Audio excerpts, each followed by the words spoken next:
Il fait moche, hein. Un vrai temps de merde. Un temps à regarder des films surtout. Mais justement, je me disais que j'allais peut-être vous faire une petite suggestion dans le domaine. Allez, c'est par ici.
Vous l'aurez compris, le film du jour, c'est God Bless America. Alors, si vous ne connaissez pas, c'est tout à fait normal. Moi, il s'en serait fallu de peu pour que je ne connaisse pas du tout non plus. C'est le genre de pépite sur lesquelles on tombe vraiment plus ou moins par hasard, ou en tout cas par un énorme coup de chance, parce qu'on est au bon moment, au bon endroit sur internet, où quelqu'un en parle, ou alors il y a un article dessus, moi je crois que c'est ça, j'étais tombé sur un article dessus. On est dans le cinéma indé de chez indé, vous voyez, on connaît les jeux indé, là c'est vraiment du cinéma indé de chez indé.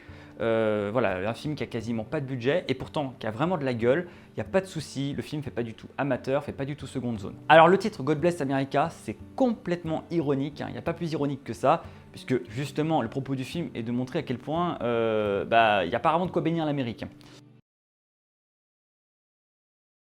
Alors on a de la chance, car fait plutôt rare, la quatrième de couve du DVD est plutôt bien faite et rend assez bien compte de ce que raconte le film et de sa tonalité. Alors pourquoi s'en priver? Seul, sans boulot, gravement malade, Frank sombre dans la spirale infernale d'une Amérique déshumanisée et cruelle. N'ayant plus rien à perdre, il prend son flingue, décidé à faire le ménage parmi tous les crétins arrogants et égocentriques qui croisent son chemin. Bientôt rejoint par Roxy, lycéenne révoltée et complice des plus improbables, c'est le début d'une équipée sauvage, sanglante et grand guignolesque sur les routes de la bêtise made in USA. Satire décapante, Bonnie and Clyde déjanté, God Bless America est le 5e film du comique américain Bobcat Goldthwait. Il souffle un vent libertaire bienvenu sur God Bless America, dont la rage bon enfant génère un plaisir délicatement coupable. Un tueur né avec plus d'humour, un Michael Moore fictionnalisé, un film d'une valeur cathartique assez exceptionnelle. Bobcat Goldthwait signe une farce macabre, souvent irrésistible, où il autopsie les dérives morales et politiques de son pays, génialement écrit et interprété. The most hilarious ringtone ever. Just text PIG. We have a press that just gives them a free pass. The boys were caught after setting the homeless man on fire. Coming up on Tough Girls.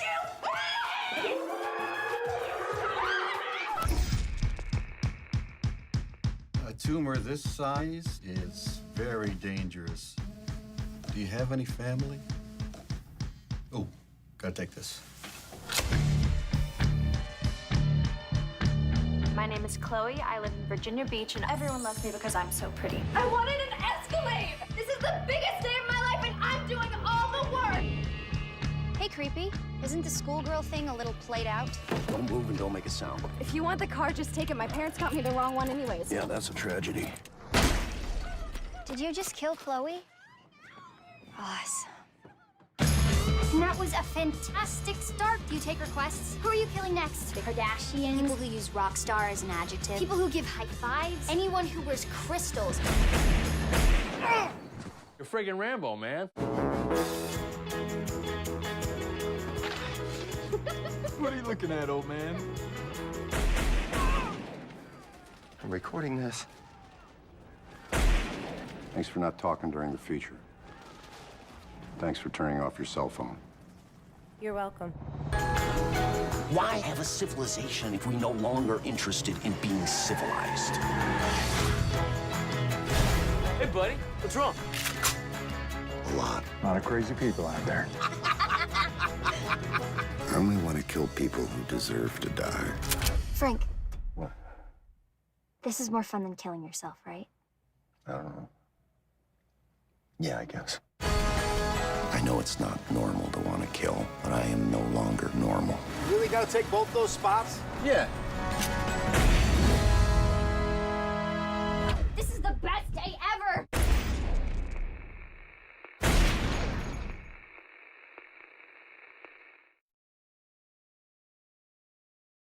C'est une comédie satirique, voilà, à la fois très violente et à la fois très drôle. Et donc, dans l'ensemble, on obtient un mélange plutôt léger.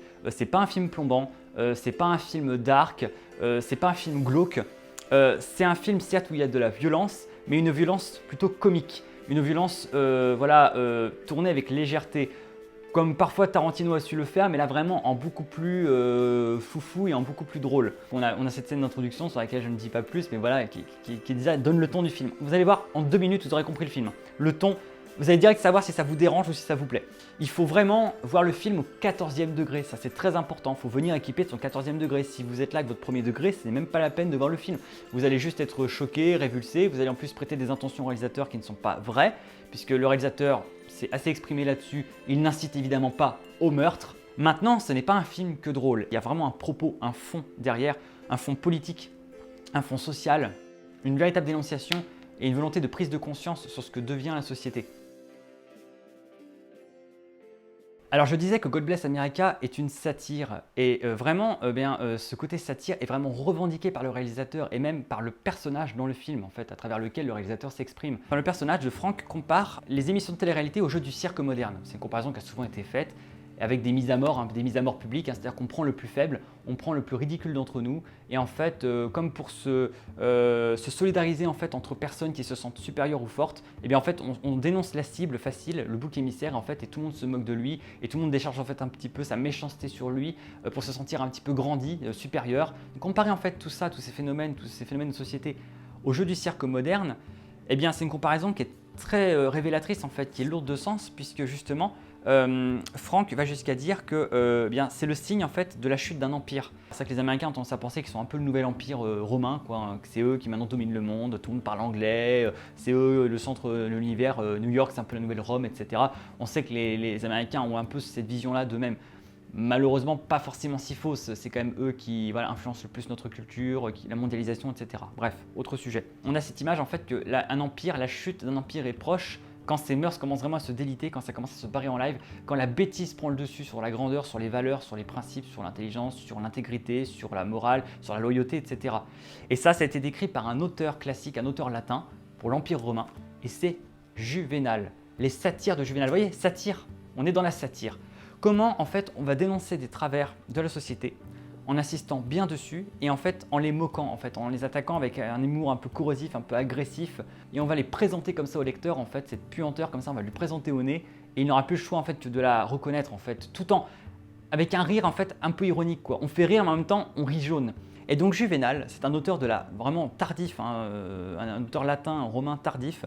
Vraiment au moment où en fait en gros l'empire était en train de doucement décliner. Juvénal lui, il y a presque 2000 ans, 1500 ans facile, il écrit justement les satires pour dire mais les mecs regardez ce qu'on est devenus, bordel on était les Romains. On était les Romains, les fucking Romains, on était voilà, une civilisation et regardez ce qu'on est en train de faire, les jeux du cirque n'ont jamais été aussi violents et barbares et débiles, on a des mœurs absolument épouvantables, regardez ce que font nos empereurs, ils se comportent horriblement, ils sont complètement fous, regardez les gens, mais il n'y a même plus d'exemples chez les aristocrates, c'est censé montrer l'exemple, etc. Ce sont des gens mais débauchés, c'est la décadence, les gens sont idiots, ils se complaisent dans leur imbécilité, etc. Vraiment montrer qu'il y a quelque chose qui est en train de se dégrader vraiment, vraiment sévèrement. Ce qu'on appelle aujourd'hui, vous savez, les lanceurs d'alerte. Voilà, un lanceur d'alerte. Attention les gars, regardez où on en est. Regardez, on est en train de tomber très bas. Vraiment, ça va mal. Et il faut réagir. Et voilà, je vous le montre pas la fiction, on déconne, on rigole, d'accord, ok. Et puis bon, bah moi j'en profite pour... On se défoule, on imagine. Mais n'empêche que voilà, attention quoi. Vraiment, il faudrait vraiment relever le niveau parce qu'on devient méchant, on devient mauvais, on devient bête, vraiment, et ça va trop loin. Et ben voilà, c'est un peu dans le même état d'esprit. Il part d'un comportement qui est réel, qui est observé régulièrement et qui est vraiment lamentable. Il le dénonce tout d'abord, il le montre dans toute sa stupidité.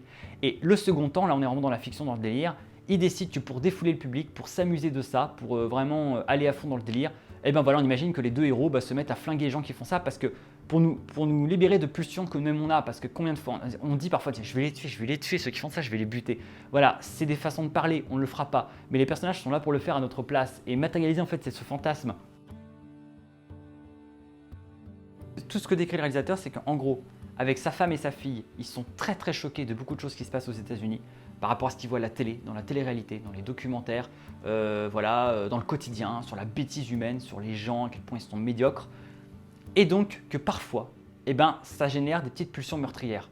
C'est pas pour ça qu'on passe à l'acte, c'est pas pour ça qu'on considère que tuer est une bonne chose et qu'il faut surtout le faire. Évidemment, ils sont contre ça. Mais ce film est là, et c'est le rôle de l'art en partie. L'art est en partie là pour ça. Ça, c'est typiquement un film qui a une utilité. C'est pour ça qu'on parle de catharsis. La catharsis, c'est la purgation des passions, souvent plutôt négatives, à travers en fait, la création, par exemple, à travers une œuvre d'art, à travers la fiction. Et en fait, le fait de purger ces passions à travers ça évite de les purger dans la réalité d'une façon beaucoup plus concrète et grave et violente et irrémédiable. Et donc, c'est ça, God Bless America. On a tous, je pense, eu malheureusement un jour l'envie comme ça. Le fantasme, vous savez, les trucs qui se passent dans notre tête, de voir un comportement qui nous révulse tellement, qui nous choque tellement, qui nous scandalise tellement, qui heurte tellement notre vision de l'humanité, etc. Que comme ça, on a une espèce de, un instant, un flash, on se voit en train de tuer la personne, de l'étrangler, je sais pas, de lui tirer une balle. C'est horriblement violent, ce sont des pensées coupables, mais c'est des pensées qu'on a. Et le réalisateur a juste voulu mettre en scène ces pensées, les pousser jusqu'à un degré complètement exagéré et n'importe quoi, ce qui fait que c'est une satire. Et le but, c'est de se défouler, c'est un défouloir. Il vaut mieux le faire à travers la fiction que dans la réalité. Et c'est humain de vouloir faire ça. Et donc, le réalisateur nous offre quasiment ce film pour ça. C'est normal d'être choqué par le film. Alors pas choqué, genre « Ah mon Dieu, quelle horreur, fallait pas faire ça !» Mais au sens où de ressentir un léger malaise, c'est normal. Moi, c'est ce que j'appelle l'effet Inglourious Basterds parce que je l'avais ressenti très fort dans le film de Tarantino. En fait, le film joue sur ça, là aussi. Inglourious Basterds, c'est un film qui joue sur le défouloir. La haine pour les nazis est universelle. À part quelques néo-nazis dans le monde, tout le monde hait les nazis, tout le monde les considère comme le mal absolu. Et donc, on a tous ressenti devant des films sur le nazisme l'envie de les buter nous-mêmes. C'est ça qui est dingue, c'est que ce sont des gens qu'on déteste parce qu'ils ont tué massivement. Et on se retrouve nous-mêmes face à des films où ils apparaissent, à vouloir les tuer. Donc, vous voyez, le paradoxe, c'est qu'on se retrouve en fait à prendre plaisir, on prendrait plaisir nous-mêmes à les torturer, tout comme ils ont torturé des gens. Et le paradoxe, quelque part, ils le méritent. Donc on se dit, bah oui, ça va, eux, c'est différent, c'est des méchants. Alors que bon, ils s'en prenaient à des gens qui étaient innocents. Oui, mais reste qu'on a les mêmes pulsions qu'eux. Et donc, est-ce qu'on vaut mieux qu'eux? Moi, c'est la question qui m'est apparue quand j'ai regardé Inglourious Basterds. Quand à la fin, j'ai pris plaisir à voir tous ces nazis se faire mitrailler dans le cinéma et puis crever dans les flammes, etc. Vous voyez, il y a un moment, on prend du recul, en fait, ça m'a fait comme une décharge, j'ai pris le recul, je me suis dit, waouh, je sais pas si Tarantino l'a fait exprès, là, mais il m'a bien eu parce que je suis en train de prendre plaisir à voir des gens mourir. Mais vraiment, un plaisir jubilatoire, cathartique. Alors certes, c'est de la fiction, bien sûr, et c'est là pour ça, mais ça pose question si on se dit, merde, en fait, j'ai ça en moi aussi, la violence que je veux punir chez ces nazis, je l'ai en moi aussi. Il suffit juste que je trouve, en fait, ce que je considère comme, moi aussi, être un ennemi qui le mérite. Et en fait, tout d'un coup, ça y est, elle s'exprime. Et c'est exactement ce qui se passe avec God Bless America, et en fait, c'est exactement ce que le réalisateur a voulu montrer et la limite qu'il a voulu montrer.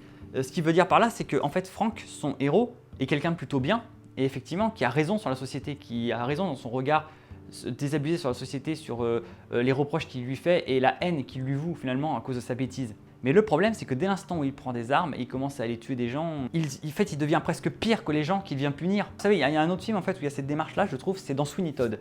Sweeney Todd de Tim Burton, je ne sais pas si vous l'avez vu. Et en fait, dans Sweeney Todd de Tim Burton, en fait, on a un héros très misanthrope comme ça, qui se met à détester l'humanité, qui trouve que tout le monde est pourri. Vous savez, il y a cette fameuse chanson dans Sweeney Todd, We all deserve to die, even you, Mrs. Lovett, even I. Lui-même s'inclut dedans. Et parce que justement, Sweeney Todd a la lucidité de se dire, attendez, tout le monde mérite de mourir, l'humain est pourri. Moi, à la base, je suis un exemple d'intégrité, je suis quelqu'un de bien. Mais le problème, c'est que dès l'instant où moi aussi, finalement, j'en viens à vouloir carrément tuer les gens, à vouloir carrément, en fait, moi aussi, en fait, leur faire du mal, tellement eux m'en ont fait, tellement je les déteste, je les méprise, je deviens moi-même le mal, en fait. Et du coup, il y a cette logique dans Sweeney Todd un peu suicidaire, d'aller jusqu'au bout, mais de dire, de toute façon, je vais mourir, de toute façon, je mérite autant de mourir qu'eux.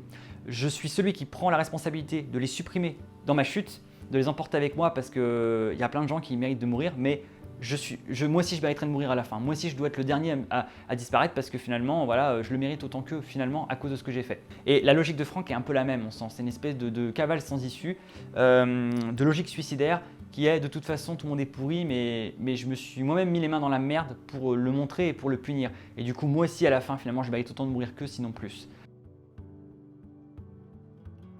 En fait, moi, un des aspects que je préfère dans ce film et que je trouve le plus original et rare, eh bien, c'est justement la vision du mal qu'il a. Dans la plupart des films que l'on voit, le mal, vous savez, c'est souvent un méchant, très charismatique. D'ailleurs, souvent le méchant devient plus populaire que le gentil lui-même. C'est un signe assez révélateur.